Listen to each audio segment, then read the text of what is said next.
Assalamualaikum warahmatullahi wabarakatuh.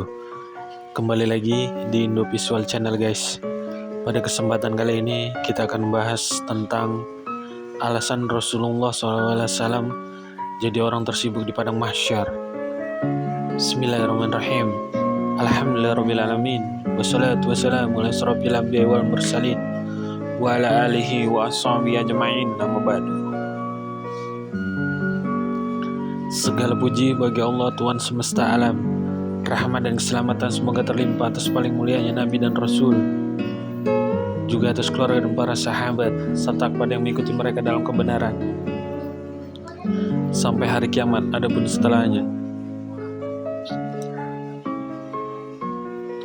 Pertama-tama, marilah kita semua panjatkan puji syukur kehadirat Allah Subhanahu wa Ta'ala yang telah melimpahkan rahmat-Nya kepada kita semua. Kita bersyukur dapat berkumpul dan beraktivitas setiap harinya dengan nikmat kesehatan yang masih diberikan oleh Allah Subhanahu wa Ta'ala. Tak lupa pula salawat dan salam semoga tercurah kepada junjungan kita Nabi besar Muhammad SAW, serta kepada keluarga dan sahabat-sahabat yang mulia. Rasulullah SAW disebut sebagai orang yang paling sibuk di padang mahsyar kelak.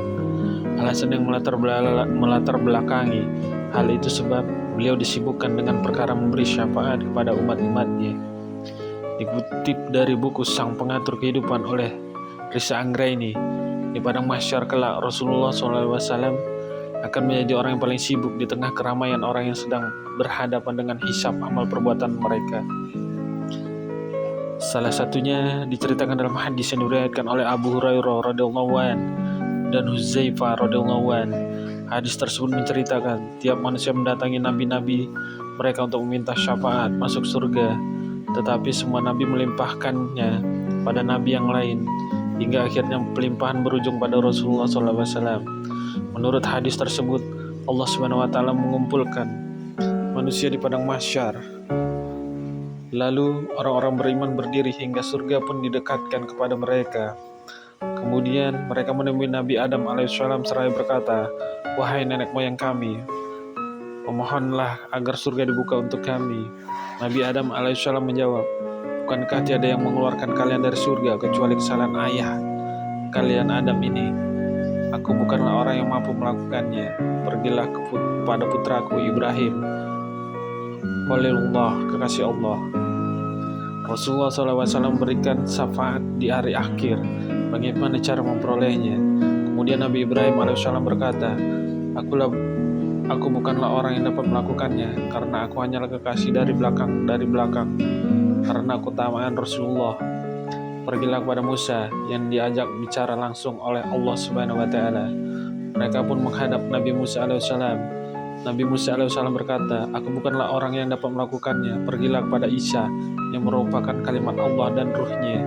Lalu Nabi Isa alaihissalam berkata, "Aku bukanlah yang dapat melakukannya." Mereka pun menghadap kepada Rasulullah SAW untuk minta syafaat. Syafaat tersebut diberikan oleh Rasulullah SAW pada golongan umat tertentu. Beliau pun bangkit, lalu diizinkan memberi syafaat. Kemudian dikirimkanlah amanah dan kasih sayang. Kemudian keduanya berdiri di dua sisi Siratal Mustaqim, kanan dan kiri. Lalu orang pertama di antara kalian melewatinya bagaikan petir. Hadis riwayat Muslim. Rasulullah SAW memberikan syafaatnya pada sejumlah golongan di padang mahsyar. Pertama, golongan orang yang meninggal dalam keadaan tidak menyekutukan Allah Subhanahu wa Ta'ala. Rasulullah SAW bersabda, "Aku bersaksi kepada kalian bahwa syafaatku diperuntukkan bagi setiap muslim yang meninggal tidak menyekutukan Allah dengan apapun." Hadis riwayat Abu Dawud. Syafaat kedua diberikan kepada orang yang meninggal dalam keadaan membawa keimanan, walaupun sebesar biji sawi. Sebagaimana dijelaskan dalam hadis berikut, "Aku mengundi pintu surga, tiba-tiba dibukakan satu pintu dari emas dan lengkungannya dari perak. Kemudian aku disambut oleh cahaya yang agung. Aku pun langsung bersujud seraya menyampaikan pujian kepada Allah dengan pujian yang belum pernah disampaikan seorang pun sebelumku. Disampaikanlah kepadaku, angkatlah kepalamu, mintalah, niscaya engkau akan diberi. Berkatalah, niscayanya engkau akan didengar. Mintalah, syafaatlah.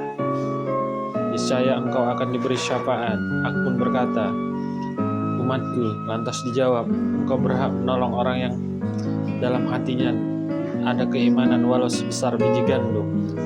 Aku pun bersujud kepada kedua kalinya yang menyampaikan pujian yang sama dan disampaikan lagi kepadaku jawaban yang sama.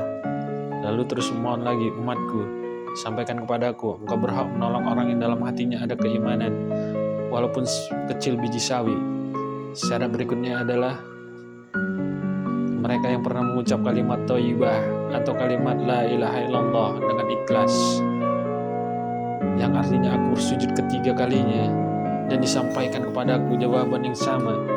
Setelah itu aku mengangkat kepala dan mohon lagi, umatku, lalu disampaikan kepadaku, engkau berhak menolong orang yang mengucap la ilaha illallah dengan ikhlas. Hadis riwayat Abu Ya'la. Wallahu a'lam. Wassalamualaikum warahmatullahi wabarakatuh.